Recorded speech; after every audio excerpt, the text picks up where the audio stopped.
ತೀರ್ಥೇಶ್ವರ ಶಕಾರ ಅನಿಸುತ್ತೆ ಒಳಗೆಲ್ಲ ನಮ್ಮ ದೃಷ್ಟಿಗೆ ಸಂಬಂಧವಿಲ್ಲ ಶಕದ ಸ್ವಭಾವ ನಮಗೆ ಶಕದ ಸ್ವಭಾವ ತುಂಬ ಹಾಟ್ ಆಗಿದೆ.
ಅದರಲ್ಲಿ ಏನು ಗೊತ್ತಿಲ್ಲ, ನಾನು ಊರಲ್ಲಿಲ್ಲ ಈಗ. 27 ಬರೋದು ವಿಚಾರಿಸ್ಬೇಕು ಅಷ್ಟೇ.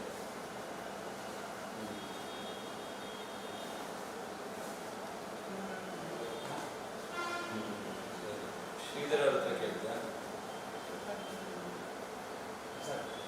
ಅವ್ರು 29 ವರ್ಷ.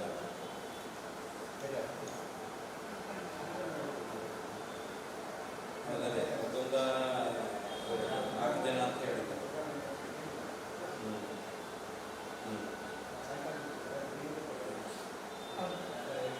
ನನಗೆ ವಿಚಾರಿಸಿದ್ರೆ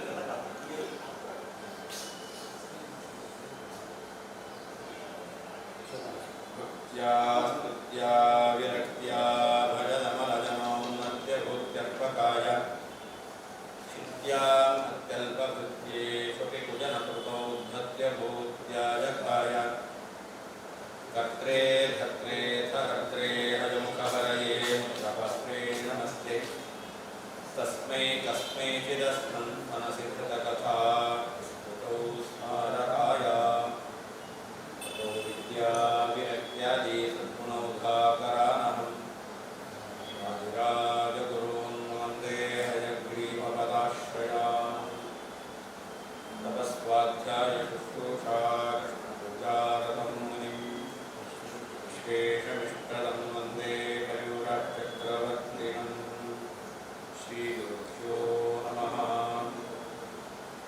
ವಾನಂತಸೂರ್ಯಸಂಕಾಶ ಪ್ರಕಾಶೋ ಮುಕ್ತಿದಃ ಪ್ರಭುಃ ತ್ವತೆ ತಮೋಮಯೀ ಮಾಯಾ ಯಂ ಪ್ರಪನ್ನೋಪಿ ಯಾಂತರೇ. ಭಗವಂತನಿಗೆ ಮಾಯಾ ಸಂಬಂಧವನ್ನು ಹೇಳ್ತಾ ಇದ್ದಾರೆ. ಆದರೆ ಭಗವಂತನಲ್ಲಿ ಮಾಯಾ ಸಂಬಂಧ ಎಂತಕ್ಕಂಥದ್ದನ್ನು ಹೇಳಿ ಬರೋದಿಲ್ಲ ಹೇಳ್ತಾರೆ. ಭಗವಂತನ ವಿಶ್ವರೂಪ ಅದು ಮಾಯಾಮಯ ಸ್ವರೂಪ ಅಂತ ಅವರು ಹೇಳ್ತಾರೆ. ಮಾಯಾಮಯವಾದ ರೂಪ ಅಂತ ಹೇಳ್ತಾರೆ. ಆದರೆ ನಾವು ಹೇಳ್ತಾ ಇದ್ದೇವೆ ಭಗವಂತನ ವಿಶ್ವರೂಪ ಅದು ಮಾಯಾಮಯ ಆಗಲಿಕ್ಕೆ ಸಾಧ್ಯ ಇಲ್ಲ. ಯಾವ ರೂಪವೇ ಆದರೂ ಮಾಯಾಮಯ ಆಗಲಿಕ್ಕೆ ಸಾಧ್ಯ ಇಲ್ಲ. ಯಾಕೆ? ಭಗವಂತನ ಸ್ವರೂಪ ಎಂಥದ್ದು ಅಂದರೆ ಅನಂತ ಸೂರ್ಯ ಸಂಕಾಶ ಪ್ರಕಾಶ. ಭಗವಂತ ಇದ್ದಾನಲ್ಲ ಅವನು ಒಂದು ಸೂರ್ಯ ಅಲ್ಲ, ಅನಂತ ಸೂರ್ಯ.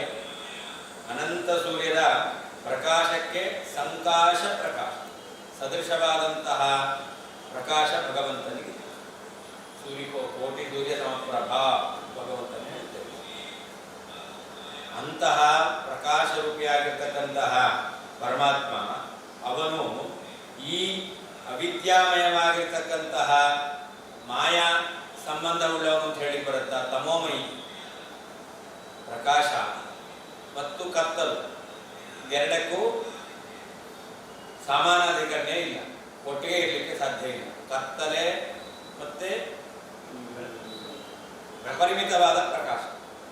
ಸಾಮಾನ್ಯ ಪ್ರಕಾಶ ಇದ್ದರೆ ಕತ್ತಲೆ ಇರಲ್ಲ, ಅಪರಿಮಿತವಾದಂತಹ ಪ್ರಕಾಶ ಇದೆ ಅಂತಂದ್ರೆ ಸುತರಾಂ ಕತ್ತಲೆ ಇರಲಿಕ್ಕೆ ಸಾಧ್ಯ ಇಲ್ಲ. ಹಾಗೆಯೇ ಭಗವಂತ ಇದ್ದಾನಲ್ಲ, ಅವನು ಕೂಡ ಎಂತಹವನು? ಅನಂತ ಸೂರ್ಯನಿಗೆ ಸಮಾನವಾಗಿರ್ತಕ್ಕಂತಹ ಪ್ರಕಾಶವುಳ್ಳವನು.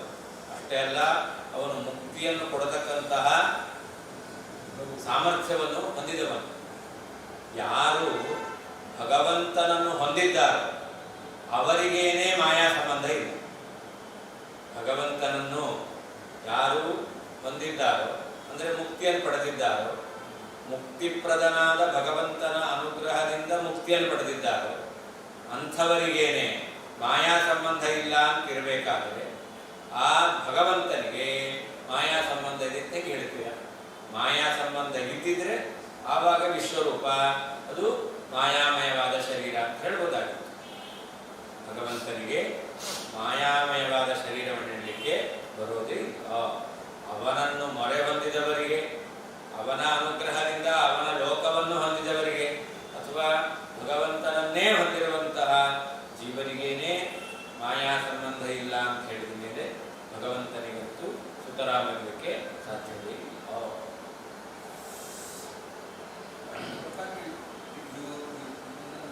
ಹಾಗೆ ಮುಕ್ತರು ಯಾವಾಗಲೂ ನೋಡ್ತಾ ಇರ್ತಾರೆ. ಪ್ರಕಾಶವುಳ್ಳ ಭಗವಂತನ ಹಾಗೆ ಮುಕ್ತರು ಯಾವಾಗಲೂ ನೋಡ್ತಾ ಇರ್ತಾರೆ. ಭಗವಂತ ನೋಡುವಂತ ಶಕ್ತಿ ಕೊಟ್ಟಿದೆ. ಈಗ ಅರ್ಜುನ ನೋಡಿದ್ನೋ ಇಲ್ಲ? ನಾವು ಇಲ್ಲಿ ಸೂರ್ಯನ ಸ್ವಲ್ಪ ಹೊತ್ತು ನೋಡ್ರೆ ಅದೇ ಹೇಳಿದ್ದು, ಅರ್ಜುನನೇ ಭಗವಂತನ ವಿಶ್ವರೂಪ ನೋಡಿದ. ಆ ವಿಶ್ವರೂಪ ಹೇಗಿತ್ತು? ಅನಂತ ಕೋಟಿ ಸೂರ್ಯ ಪ್ರಕಾಶವುಳ್ಳದ್ದೇ ಆಗಿತ್ತು. ಅದು ನೋಡ್ದ. ಹೇಗೆ ನೋಡ್ದ? ಭಗವಂತ ಕೊಟ್ಟ ದಿವ್ಯವಾದ ದೃಷ್ಟಿಯಿಂದ ಅಂತಹ ಅನಂತ ಕೋಟಿ ಸೂರ್ಯ ಪ್ರಕಾಶ ಸಮಾನವಾದ ಪ್ರಕಾಶವುಳ್ಳಂತಹ ಭಗವಂತನ ಆ ರೂಪವನ್ನು ನೋಡ್ಲಿಕ್ಕಾಗಿತ್ತು. ಮುಕ್ತರಿಗೆ ಅಂತಹ ಅಪ್ರಾಕೃತವಾದ ಕಣ್ಣಿದೆ. ಅದರಿಂದ ಭಗವಂತನ ಅನಂತ ಕೋಟಿ ಸೂರ್ಯ ಪ್ರಕಾಶ ಸಮಾನ ಪ್ರಕಾಶವುಳ್ಳ ರೂಪ ನೋಡ್ಲಿಕ್ಕಾಗುತ್ತೆ. ಅವರಿಗೆ ಬರೀ ಪ್ರಕಾಶ ರೂಪ ಇಲ್ಲ, ಆಕಾರ ಕಣ್ಣು, ಕೈ, ಮೂಗು, ಬಾಯಿ ಎಲ್ಲ ಕಾಣಿಸುತ್ತೆ. ದೇವರನ್ನ ಯಾವ ರೀತಿ ನೋಡ್ಬೇಕು ಅಂತ ಅನ್ನಿಸ್ತೀರಾ ಆ ರೀತಿ ದೇವರು ಕಾಣಿಸ್ತಾನೆ. ಮಗುವಾಗಿ ಕಾಣಿಸ್ಬೇಕು ನೋಡ್ಬೇಕು ಅಂತೀರಾ, ಮಗುವಾಗಿ ಕಾಣಿಸ್ತಾನೆ. ವರಾಹನಾಗಿ ಕಾಣಬೇಕಾ, ಕೂರ್ಮನಾಗಿ ಕಾಣಬೇಕಾ, ಮತ್ಸ್ಯನಾಗಿ ಕಾಣಬೇಕಾ, ಹೈಗ್ರೀವನಾಗಿ ಕಾಣಬೇಕಾ, ಧನ್ವಂತರಿಯಾಗಿ ಕಾಣಬೇಕಾ, ವಾಮನನಾಗಿ ಕಾಣಬೇಕಾ, ಕೃಷ್ಣನಾಗಿ ಕಾಣಬೇಕಾ, ಏನ್ ಕಾಣಬೇಕು ಅಂತ ನಿಮ್ಗೆ ಅನ್ಸುತ್ತೋ ಆ ರೀತಿ ದೇವರು ಕಾಣಿಸ್ತಾರೆ.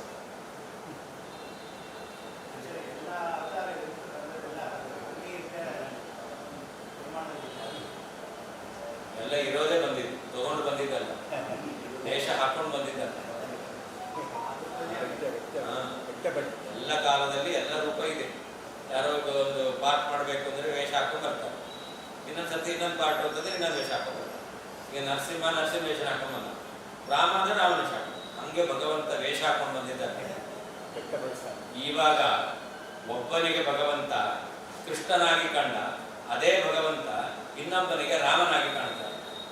ಹಾಗಾದ್ರೆ ರಾಮನ ವೇಷ ಇರಬೇಕಾದ್ರೆ ಭಗವಂತನಿಗೆ ಕೃಷ್ಣನ ವೇಷ ಇದೆ, ಕೃಷ್ಣನ ವೇಷ ಇರಬೇಕಾದ್ರೆ ರಾಮನ ವೇಷ ಇದೆ. ಅದೆರಡು ಕಾಣಿಸ್ತದೆ. ಕೃಷ್ಣನ ರೂಪ ರಾಮ ರೂಪವಾಗಿ ಕಾಣಿಸ್ತದೆ. ಆದರೆ ಒಂದೇ ಕಾಲದಲ್ಲಿ ಎಲ್ಲ ರೂಪವನ್ನು ಕಾಣುತ್ತೆ. ನಾವು ಭಗವಂತನ ಕೃಷ್ಣಾವತಾರ ಕಾಲದಲ್ಲಿ ಭಗವಂತನ ಕೃಷ್ಣ ರೂಪವನ್ನು ನೋಡಿರಬಹುದು, ಗೊತ್ತಿಲ್ಲ, ಏನು ಸ್ಮರಣೆ ಇಲ್ಲ, ಸಂಸ್ಕಾರ ಇಲ್ಲ. ಅಂತೂ ನೋಡಿದಾಗ ಆಗ ಭಗವಂತನ ರೂಪವನ್ನು ನೋಡಿದರು. ಆಗ ದೇವತೆಗಳೆಲ್ಲ ಭಗವಂತನ ರಾಮರೂಪ ನೋಡ್ತಾರೋ ಇಲ್ವೋ? ಈಗ ಭಗವಂತನ ಕೃಷ್ಣಾವತಾರ, ಕೃಷ್ಣಾವತಾರ ರಾಮ ರೂಪ ವ್ಯಕ್ತವಾಗಿ ಇಲ್ಲ, ವ್ಯಕ್ತವಾಗಿ ಇಲ್ಲ ದ್ವಾಪರ ಯುಗ ಆದ್ದರಿಂದ. ತ್ರೇತಾಯುಗದಲ್ಲಿ ರಾಮ ಇದ್ದರು. ದೇವತೆಗಳು ರಾಮನ ನೋಡ್ತಾರೋ ಇಲ್ವೋ? ಆಗ ರಾಮರೂಪ ಇದ್ರೆ ನೋಡ್ಬೇಕು ಸರ್, ಬರೀ ಫೋಟೋ ನೋಡೋದಲ್ಲ. ಜೀವನ ಫೋಟೋ ನೋಡ್ಲಿಕ್ಕಾಗುತ್ತೆ ಹೋದ್ಮೇಲೆ. ಹಾಗೆ ಪರಮಾತ್ಮ ಹೋದ ಅಂತ ಫೋಟೋ ನೋಡೋದು ಇದಾನೆ ಅಂತಾನೆ ಭಗವಂತನ ನೋಡ.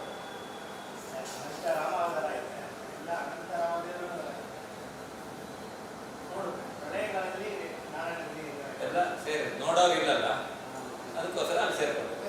ನೋಡೋರು ಇದ್ದಾರೆ ಅಂತಂದ್ರೆ ಪುನಃ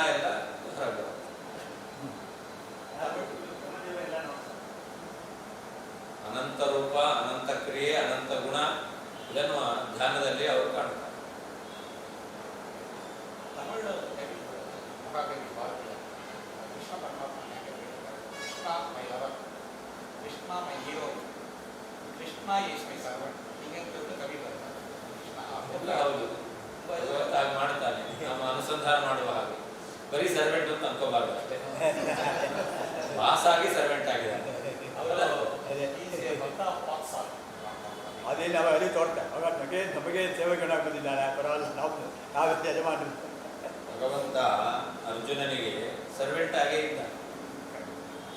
ಅದರಿಂದ ಭಗವಂತ ನಮಗೂ ಸರ್ವೆಂಟ್. ಯಾಕೆ ನಾವು ಬೇಕಾದ್ರೆ ಕೊಡ್ತಾನೆ, ಕೊಡೋದ್ರೆ ಕೊಟ್ಬಿಡ್ತಾನೆ. ಹಾಗಾದ್ರೆ ಕೊಡ್ತಾನೆ ಅಂತಂದ್ರೆ ಏನಾಯ್ತು? ಸೇವಕನ ಕೆಲಸ. ಆದರೆ ಬರೀ ಅಷ್ಟೇ ಅಂತ ಅನ್ಕೋಬಾರ್ದು. ಅವನ ಕಾರುಣ್ಯ ಅಂತ ಅನ್ಕೋಬೇಕು. ಅವನು ಕೊಡೋದು ಅವನ ಕಾರುಣ್ಯ. ಅಷ್ಟು ಎತ್ತರದಲ್ಲಿದ್ರು ಕೂಡ ನಮ್ಮಂಥವ್ರಿಗೂ ಕೊಡ್ತಾನಲ್ಲ ಅಂತ ಅವನ ಕಾರುಣ್ಯ ನೆನೆಸ್ಬೇಕಷ್ಟೇ ಹೊರತು ಬರೀ ಸರ್ವೆಂಟ್ ಅಂತ ನೆನೆಸ್ಬೇಕು.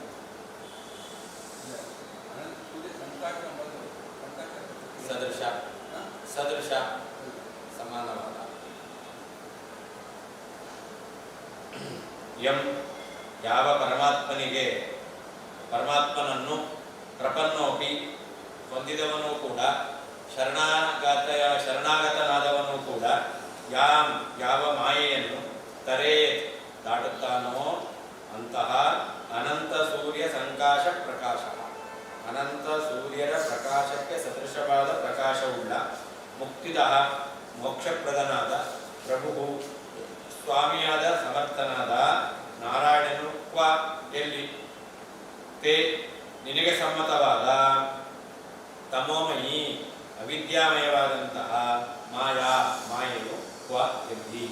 ಆ ಪರಮಾತ್ಮನಿಗೆ ಈ ಮಾಯ ಸಂಬಂಧ ಆಗಲಿಕ್ಕೆ ಸಾಧ್ಯವೇ ಇಲ್ಲ. ಯಂ ಯಾವ ಪರಮಾತ್ಮನನ್ನು ಪ್ರಪನ್ನೋಪಿ ಶರಣು ಹೊಂದಿದವನು ಕೂಡ, ಯಾವ ಮಾಯೆಯನ್ನು ತರೇ ದಾಟುತ್ತಾನೋ ಅಂತಹ ಅನಂತ ಸೂರ್ಯ ಸಂಕಾಶ ಪ್ರಕಾಶ, ಅನಂತ ಸೂರ್ಯರ ಪ್ರಕಾಶಕ್ಕೆ ಸಮಾನವಾದ ಪ್ರಕಾಶವುಳ್ಳಂತಹ ಮುಕ್ತಿದ ಮೋಕ್ಷಪ್ರದನಾದ ಪ್ರಭು ಸ್ವಾಮಿಯಾದ ಸರ್ವಸಮರ್ಥನಾದ ನಾರಾಯಣ, ಸಮರ್ಥನಾದ ನಾರಾಯಣನು ಕ್ವ ಎಲ್ಲಿ ತೇ ನಿನ್ನ ತಮೋಮಯಿ ಅವಿದ್ಯಾಮಯವಾದ ಮಾಯೆಯು ಎಲ್ಲಿ. ಪರಸ್ಪರ ಒಂದಕ್ಕೆ ಒಂದು ಸಂಬಂಧವೇ ಹೊಂದುವುದಿಲ್ಲ, ಸಂಬಂಧವೇ ಆಗುವುದಿಲ್ಲ. ಭಗವತಃ ಅಮಾಯಿಕ ದೇಹವತ್ತೆ ಪುನರಪಿ ಯುಕ್ತಿದ್ವಯ. ಭಗವಂತನ ಶರೀರ ಮಾಯಾಮಯವಾದದ್ದಲ್ಲ, ಅಮಾಯಿಕ ಮಾಯಾಮಯವಲ್ಲದ ದೇಹ ಉಳ್ಳವನು ಇಂತಕ್ಕಂಥ ವಿಷಯದಲ್ಲಿ ಎರಡು ಯುಕ್ತಿಯನ್ನು ಹೇಳ್ತಾ ಇದ್ದಾರೆ. ಏನದು? ಅನಂತ ಇದೆ. ಪ್ರಕಾಶ ತಮಸೋಹೋ ಪರಸ್ಪರ ವಿರೋಧ. ಪ್ರಕಾಶಕ್ಕೂ ಕತ್ತಲೆಗೂ ಪರಸ್ಪರ ವಿರೋಧ ಇದೆ. ಆದ್ದರಿಂದ ಭಗವಂತ ಪ್ರಕಾಶರೂಪ, ಮಾಯಾ ತಮೋರೂಪ. ಪ್ರಕಾಶರೂಪಿಯಾದ ಪರಮಾತ್ಮನಿಗೆ ತಮೋರೂಪವಾದಂತಹ ಅವಿದ್ಯಾ ಸಂಬಂಧ ಇರಲಿಕ್ಕೆ ಸಾಧ್ಯ ಇಲ್ಲ, ವಿರೋಧ. ಇದು ಒಂದು ಯುಕ್ತಿ. ಅವರ ಅವಿದ್ಯಾ ಮಾಯನ ಪ್ರಕೃತಿ ಅಂತ ಅರ್ಥ ಇದೆ. ಪ್ರಕೃತದಲ್ಲಿ ಮಾಯಾವಾದಿಗಳು ಹೇಳ್ತಕ್ಕಂಥ ಮಾಯಾ ಅವಿದ್ಯೆ.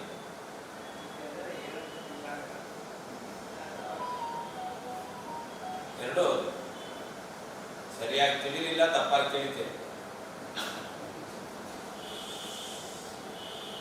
ಪ್ರಕಾಶ ತಮಸೋಹೋ ಪರಸ್ಪರ ವಿರೋಧಾದಿತಿ ಯುಕ್ತಿ ಅನೇನ ಸೂಚಿತ. ಪ್ರಕಾಶಕ್ಕೂ ಕತ್ತಲೆಗೂ ಪರಸ್ಪರ ವಿರೋಧ ಇದೆ ಅನ್ನೋ ಯುಕ್ತಿ. ಆದ್ದರಿಂದ ಪ್ರಕಾಶ ರೂಪಿಯಾದ ಪರಮಾತ್ಮನಿಗೆ ತಮೋರೂಪವಾದ ಅವಿದ್ಯಾ ಸಂಬಂಧ ಸಾಧ್ಯ ಇಲ್ಲ. ಯಂ ಪರಮಾತ್ಮಾನಂ ಪ್ರಪನ್ನಃ ಶ್ರವಣಮನನಾದಿನ ಪ್ರಪನ್ನಃ ಶರಣಂ ಪ್ರಾಪ್ತಃ ಯಾಂ ಮಾಯಾಂ ಮಾಮೇವಯೇ ಪ್ರಪದ್ಯಂತೆ ಮಾಯಾಮೇತಾ ಅಂತರಂಕಿತೆ ಇತಿ ವಚನಾತ್. ಭಗವಂತನನ್ನು ಯಾರು ಪ್ರಪನ್ನ, ಪ್ರಪತ್ತಿ ಅಲ್ಲ. ಕೆಲವರು ಹೇಳ್ತಾರೆ ದೇವರನ್ನು ನೀವು ಶ್ರವಣ ಮನನ ಧ್ಯಾನಗಳ ಮೂಲಕ ನೀವು ಪ್ರಸನ್ನಗೊಳಿಸಬೇಕಾಗಿಲ್ಲ, ಬರೀ ಶರಣ ಹೋದರೆ ಸಾಕು, ನನ್ನನ್ನು ಕಾಪಾಡೋದು ಯಾರೂ ಇಲ್ಲ, ನೀನೇ ನನಗೆ ಗತಿ ಅಂತ ಹೇಳಿದ್ರೆ ಸಾಕು ಅಂತ ಕೆಲವರು ಹೇಳಿದ್ದಾರೆ. ಅದಲ್ಲ. ಅದಕ್ಕೆ ಪ್ರಪನ್ನ ಅಂದರೆ ಪ್ರಪತ್ತಿ ಮಾರ್ಗವನ್ನು ಅನುಸರಣೆ ಮಾಡಿದ್ದು ಅಂತ ಅರ್ಥ ಅಲ್ಲ. ದೇವರಿಗೆ ಶರಣಾಗತನಾಗಬೇಕು. ಯಾವ ರೀತಿಯಲ್ಲಿ ಶರಣಾಗತನಾಗಬೇಕು? ಶ್ರವಣ ಮನನಾದಿಗಳನ್ನು ಮಾಡಿ ಶರಣಾಗತನ. ಅದನ್ನು ಹೇಳ್ತಾ ಇದ್ದಾರೆ, ಶ್ರವಣ ಮನನಾದಿನ ಪ್ರಪನ್ನ.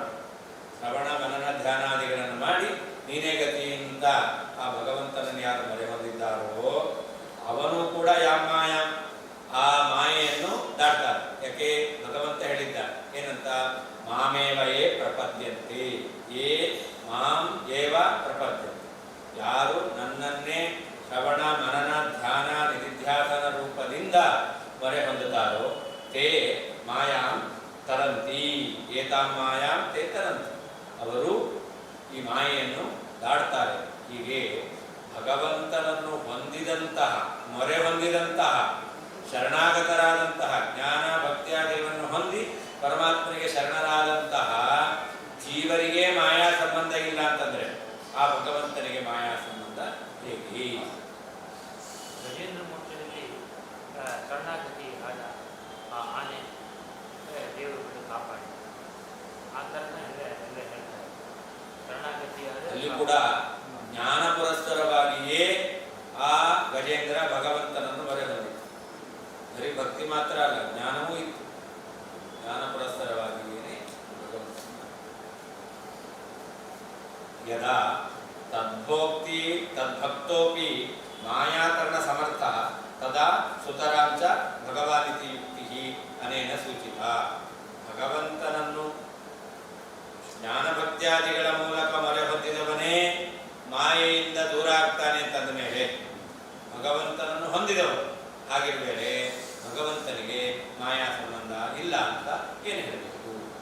ಯದಾ ತದ್ಭಕ್ತೋಪಿ, ಭಗವಂತನ ಭಕ್ತನೂ ಕೂಡ ಮಾಯಾಕರಣ ಸಮರ್ಥ, ಮಾಯೆಯ ಸಂಬಂಧವನ್ನು ದೂರ ಮಾಡಿಕೊಳ್ಳುವಂತಹ ಸಾಮರ್ಥ್ಯವನ್ನು ಹೊಂದಿದ್ದಾನೆ ಅಂತಂದ ಮೇಲೆ ತದಾ ಸುತರಾಂಚ ಭಗವಾನ್, ಆಗ ಆ ಭಗವಂತನಿಗೆ ಮಾಯಾ ತರಣ, ಮಾಯಾ ಸಂಬಂಧ ಇಲ್ಲದಂತೆ ಮಾಡಿಕೊಂಡಿದ್ದಾನೆ ಅಂತಕ್ಕಂಥದ್ದು ಸುತರಾಂ ಸಿದ್ಧವಾಗುತ್ತೆ. ಯುಕ್ತಿ ಯುಕ್ತಿಗೆ ಅನೇನ ಸೂಚಿತ.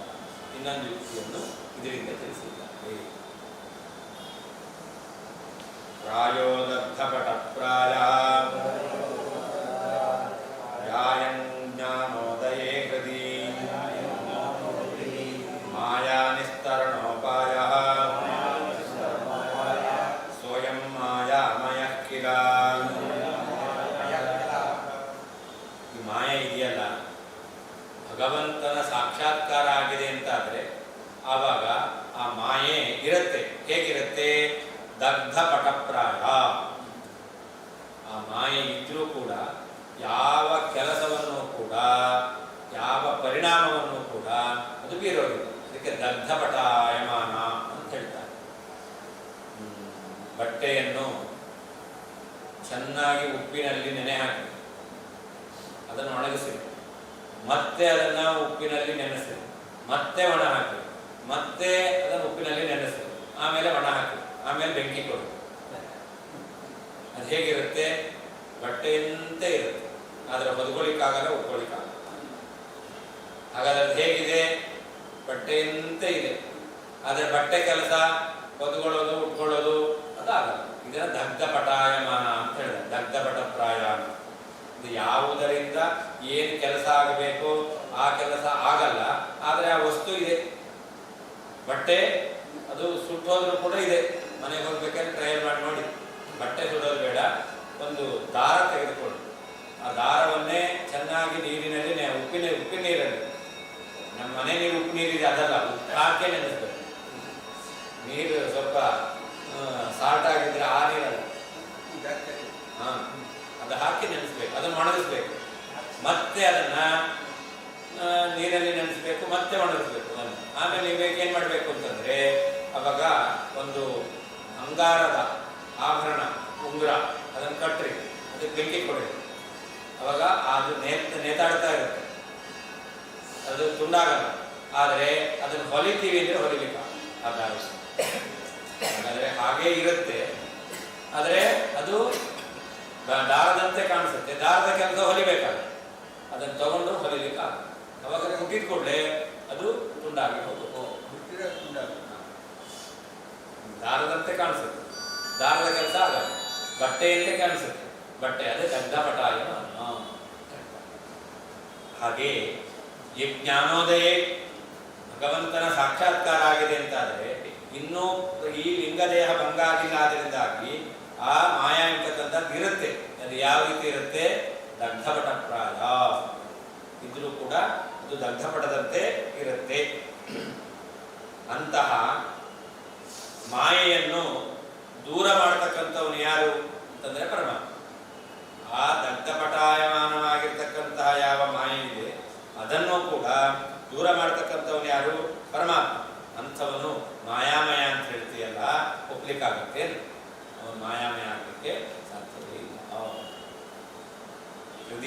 ಹೃದಯದಲ್ಲಿ ಯಜ್ಞಾನೋದಯೇ ಸತಿ ಯಾವ ಪರಮಾತ್ಮನ ಸಾಕ್ಷಾತ್ಕಾರ ಆದಾಗ ಯಾವ ಮಾಯೆಯು ಪ್ರಾಯೇಣ ದಗ್ಧಪಟಪ್ರಾಯ ಸುಟ್ಟ ಬಟ್ಟೆಯಂತೆ ಇರುತ್ತದೋ ಮಾಯಾ ನಿಸ್ತರಣೋಪಾಯ ಆ ಮಾಯೆಯನ್ನು ದೂರ ಮಾಡುವಂತಹ ಉಪಾಯ ಸಾಧನನಾದಂತಹ ಸಹ ಅಯಂ ಈ ಯಾವ ಪರಮಾತ್ಮನು ಮಾಯಾಮಯ ಹಾಕಿಲ್ಲ, ಇವನು ಮಾಯಾ ನಿರ್ಮಿತನಾದವನೇ, ಇವನು ಮಾಯಾಮಯನೇ, ಅಜ್ಞಾನ ಕಲ್ಪಿತನೇ, ಸಾಧ್ಯವೇ ಹೃದಯದಲ್ಲಿ ಯಜ್ಞಾನೋದಯೇ ಸತಿ ಯಾವ ಪರಮಾತ್ಮನ ಸಾಕ್ಷಾತ್ಕಾರವಾದಾಗ ಯಾವ ಮಾಯೆಯು ಪ್ರಾಯೇಣ ದಗ್ಧಪಟಪ್ರಾಯ ಅದು ಸುಟ್ಟ ಬಟ್ಟೆಯಂತೆ ಇರ್ತಾ ಇದೆ.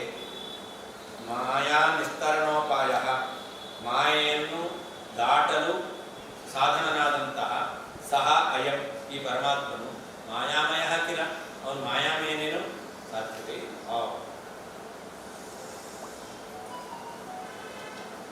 ಯುಕ್ತ್ಯಂತರಂಚ ಇನ್ನೊಂದು ಯುಕ್ತಿಯನ್ನು ಹೇಳ್ತಾ ಇದ್ದಾರೆ. ಭಗವಂತ ಮಾಯಾಮಯನಲ್ಲ, ಅಜ್ಞಾನ ಕಲ್ಪಿತನಲ್ಲ, ವಿಶ್ವರೂಪದ ದೇಹ ಅಜ್ಞಾನ ಕಲ್ಪಿತವಲ್ಲ ಅನ್ನೋದಕ್ಕೆ ಇನ್ನೊಂದು ಯುಕ್ತಿಯನ್ನು ಹೇಳ್ತಾ ಇದ್ದಾರೆ.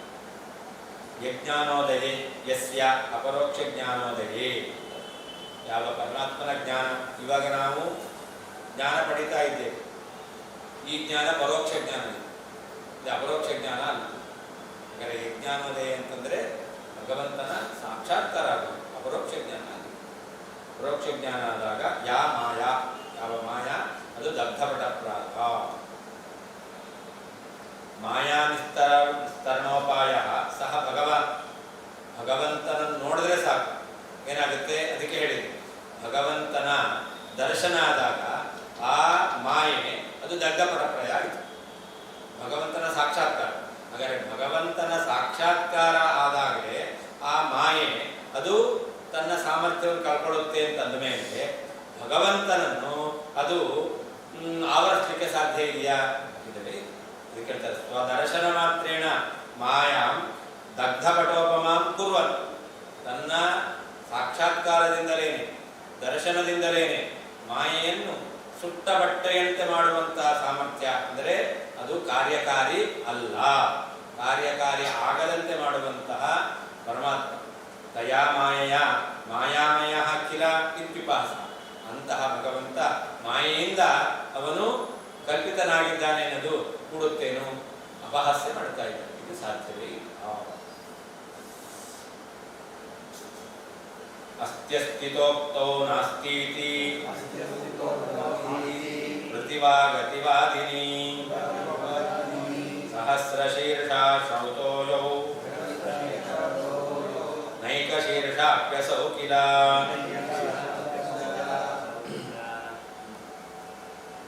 ಲೋಕದಲ್ಲಿ ಯಾವುದಾದ್ರೂ ಒಂದು ವಸ್ತು ಇದೆ ಅಂತ ಹೇಳಿದ್ರೆ ಅಸ್ತೀತಿ ಉಕ್ತವು. ಆಗ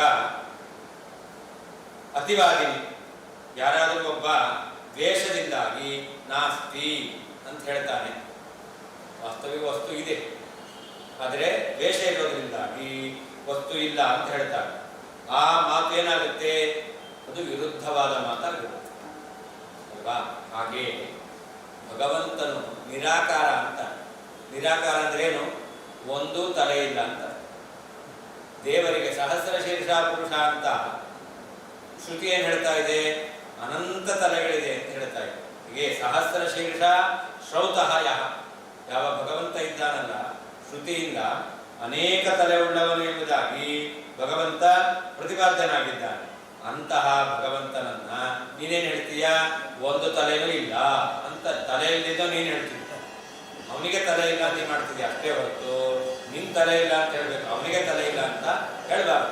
ಅಂದ್ರೆ ಪರಮಾತ್ಮನಿಗೆ ಏಕ ಶೀರ್ಷಾಪಿ ನ, ನೀನು ಭಗವಂತ ಒಂದು ತಲೆ ಉಳ್ಳವನು ಅಲ್ಲ ಅಂತ ಹೇಳ್ತಾ ಇದೆಯಾ? ಅದು ಸಾಧ್ಯ ಇದೆ? ಸಾಧ್ಯವೇ ಇಲ್ಲ. ಭಗವಂತನನ್ನು ಹೇಗೆ ಇದೆ ಅಂತ ಒಬ್ಬ ಹೇಳ್ದ, ಅದಕ್ಕೆ ವಿರುದ್ಧವಾಗಿ ಇಲ್ಲ ಅಂತ ಹೇಳ್ತಾನೆ, ಅಂತಹ ವ್ಯಕ್ತಿ ಅದು ವಿರುದ್ಧವಾದ ಮಾತು ಅಂತ ಹೇಳ್ತೇವೆ. ಹಾಗೆ ಶ್ರುತಿಯಿಂದ ಭಗವಂತನಿಗೆ ಅನಂತ ತಲೆ ಇದೆ ಎಂಬುದಾಗಿ ಸಿದ್ಧವಾಗಿರಬೇಕಾದರೆ ಒಂದೂ ತಲೆ ಇಲ್ಲ ನಿರಾಕಾರ ಅಂತ ಹೇಳ್ತೇವೆ ಅಂತಂದ್ರೆ ಇದು ವಿರುದ್ಧವಾದ ಮಾತು.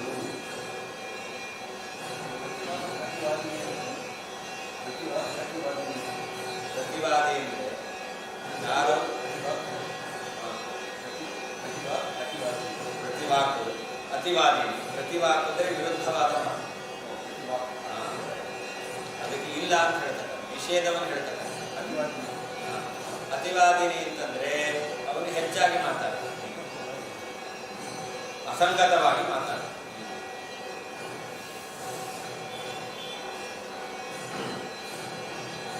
ನೀನೀಗ ಏನೋ ಅಸಂಗತವಾಗಿ ಮಾತಾಡುವವನಾಗ್ತೀಯಾ ಅಂತ ಹೇಳ್ತಾ ಇದ್ದಾರೆ.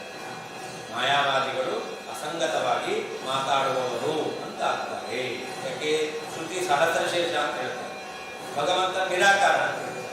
ಅಂದ್ರೆ ಸಾವಿರಾರು ತಲೆಯುಳ್ಳಂತಹ ಪರಮಾತ್ಮನನ್ನು ಶ್ರುತಿ ಪ್ರತಿಪಾದನೆ ಮಾಡ್ತಾ ಇರಬೇಕಾದ್ರೆ ಅವನಿಗೆ ಒಂದು ತಲೆ ಇಲ್ಲ ಅಂತ ಹೇಳಿದ್ರೆ ಅವಾಗ ಅಸಂಗತವಾಗ ಮಾತಾಡ್ತಕ್ಕಂತಹ ವ್ಯಕ್ತಿ ಅಂತ ಆಗ್ತದೆ.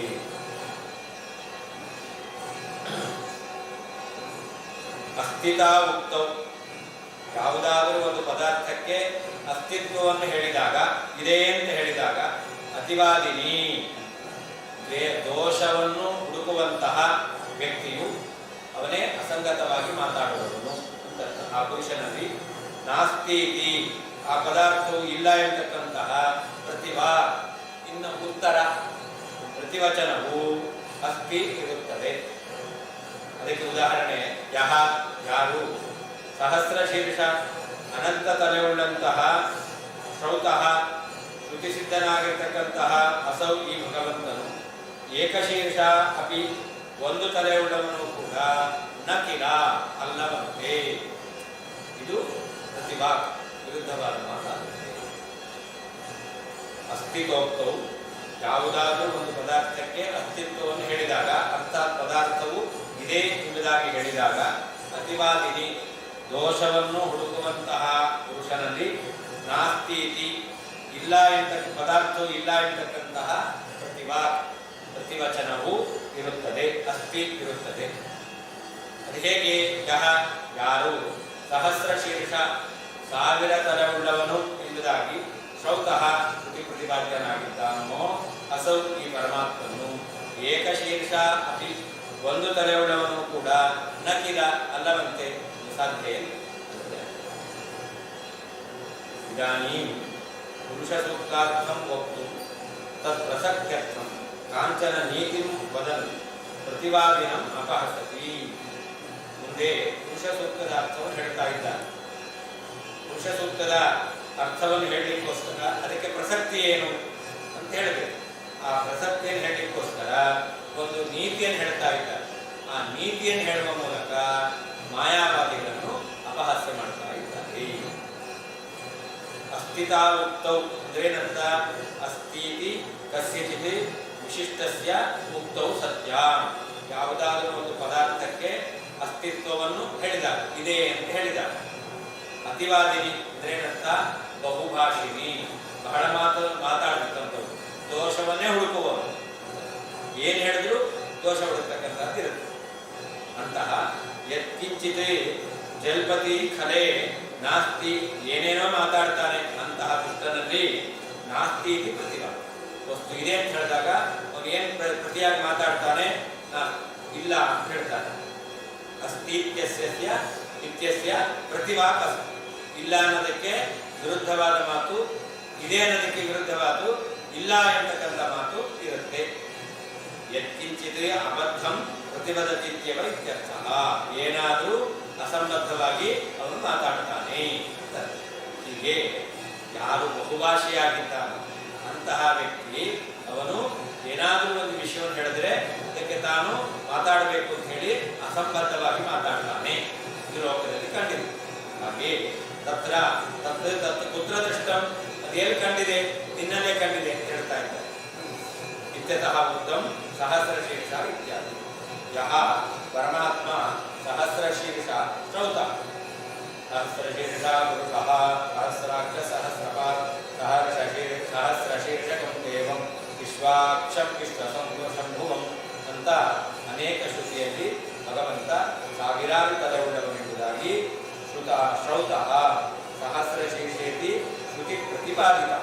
ಶ್ರುತಿಯಿಂದ ಭಗವಂತ ವರ್ಣಿಸಲ್ಪಟ್ಟಿದ್ದಾನೆ, ಪ್ರತಿಪಾದ್ಯನಾಗಿದ್ದಾನೆ.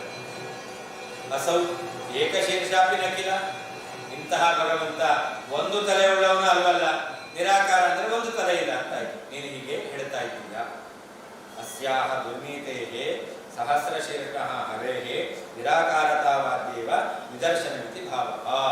ಯಾರು ಇದೆ ಅಂತಂದ್ರೆ ಬಹುಭಾಷೆಯಾದವನು ಏನೋ ಮಾತಾಡ್ತಾ ಇಲ್ಲ ಅಂತ ಅಪಲಾಪ ಮಾಡ್ತಾನೋ ಹಾಗೆ ಇದಕ್ಕೆ ದೃಷ್ಟಾಂತ ಅಂತಂದ್ರೆ 1000 ತಲೆ ಉಳ್ಳಂತಹ ಪರಮಾತ್ಮನಿಗೆ ಒಂದೂ ತಲೆ ಇಲ್ಲ, ನಿರಾಕಾರ ಅಂತ ಯಾರು ಹೇಳ್ತಾರೋ ಅವರೇ ದೃಷ್ಟಾಂತ ಅಂತ ಈ ರೀತಿಯಲ್ಲಿ ವಾದಿರಾಜರು ಅವರನ್ನು ಅಪಹಾಸ್ಯ ಮಾಡ್ತಾ ಇದ್ದಾರೆ. ನೀವು ಶ್ರುತಿಯಿಂದ ಸಿದ್ಧವಾದ ಅನಂತ ರೂಪವುಳ್ಳಂತಹ ಭಗವಂತನಿಗೆ ನಿರಾಕಾರತ್ವವನ್ನು ಹೇಳ್ತಕ್ಕಂಥದ್ದು ಸರಿಯಲ್ಲ. ಶ್ರೀಕೃಷ್ಣ ಧ್ಯಾನ 2. ಎಷ್ಟೊತ್ತಿಗೆ ಧರ್ಮಪ್ರಕಾಶದ ಕಾರ್ಯಕ್ರಮ? ಅದು 4 ಗಂಟೆಗೆ ಭಜನೆ ಶುರು ಆಗುತ್ತೆ. ಭಜನೆ? ಅದೇ 6 ಗಂಟೆಗೆ 5 ಗಂಟೆ ಆಯ್ತು. 5 ಗಂಟೆಗೆ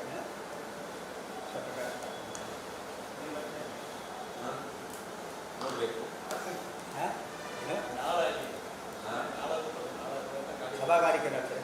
ಸಭಾ ಕಾರ್ಯಕ್ರಮ ನಮ್ಮಳೆಲ್ಲ ಪಂಡಿತರಲ್ಲಿ ಬ್ರಾಹ್ಮಣ ಸಂದರ್ಭ ಪಂಡಿತರಿಗೆ ಇವತ್ತು ಸಂಜೆ ಅಲ್ಲ, ನಾಳೆ ನಾಳೆ ಬೆಳಿಗ್ಗೆ ಗೊತ್ತಿಲ್ಲ. ಇವತ್ತು ಸಭೆ ಕಾರ್ಯಕ್ರಮ. ಸಭಾ ಕಾರ್ಯಕ್ರಮ ನಾಳೆ ಬ್ರಾಹ್ಮಣ ಸಂದರ್ಭ ನಾಳೆ ನಾಳೆ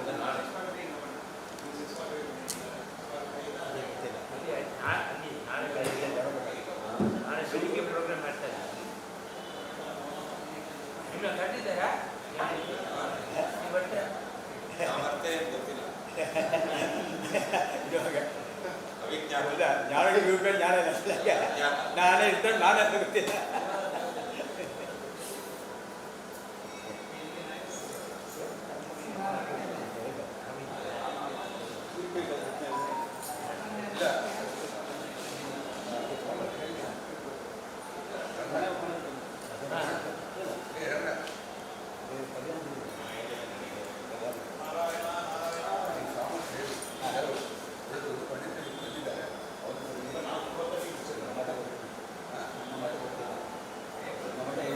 ಏನು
நீங்கள் எப்படி நாளானிக்கு தானே நீங்கள் கேமரா எங்கே வச்சது இல்லை நாளைக்கு இருக்கு இப்போ எடுத்து எங்கே போகிறீங்க இதுக்கு சாயங்காலம் இதுதான் ரஜினா கவர் பண்ணி அது எப்படி மூணு மணி அதை வச்சுன்னா இதை இதே பண்ண நாளைக்கு எப்படி எடுத்து அங்கே தான் போகிறேன் புரியுதா 2 நேரம் வீட்டுக்கு போயிடலாம் நாளைக்கு இது போடணும் இல்லை காரிக்காவுக்கு போடணும் இல்லையா இல்லை நீங்கள் நாளைக்கு கிடையாது நாளைக்கு தான் நாளைக்கு ஒரு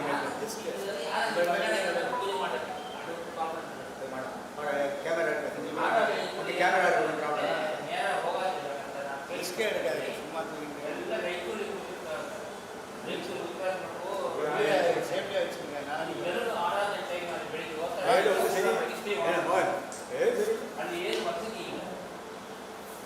எல்லாரும் உங்களை மிஸ் பண்ணாங்க உங்கள் ஃபேமிலி குரூப் ட்ரிப்பில் உங்களை நீங்கள் வரலேன்னு எல்லாம் கேட்டாங்க ரங்கநாதன் ಏನು ಉತ್ತರಾದಿ ಮಠದ 6 ಕೂತ್ಕೊಂಡು ಸುಬ್ರಹ್ಮಣ್ಯ ಎಲ್ಲಿಗೆ ಹೋಯ್ತಾ ಆತ್ಮೂರ್ಲಿಕ್ಕೆ ರೈತ ಇರ್ತೀರಿ ಆ ಪೂಜೆ ಮಾಡ ಬೃಂದಾವನ ಪೂಜೆ ಮಾಡೋ ಆಚಾರವು ಏನು ಹೇಳಿದ್ರು ಅವ್ರು ದ್ವಾದಶ ಊಟ ಮಾಡಕ್ಕೆ ಮಕ್ಕಳು ಊರಿಗೆ ಹೋಗ್ಬೇಕು ಇವಾಗ ಕೂತ ನೋಡು ಸಾರು ಸತ್ಯದೇವಿ ಬೃಂದಾವನ ನೋಡಿ ಕೈ ತೋರ್ತೀವಿ ಅಂತ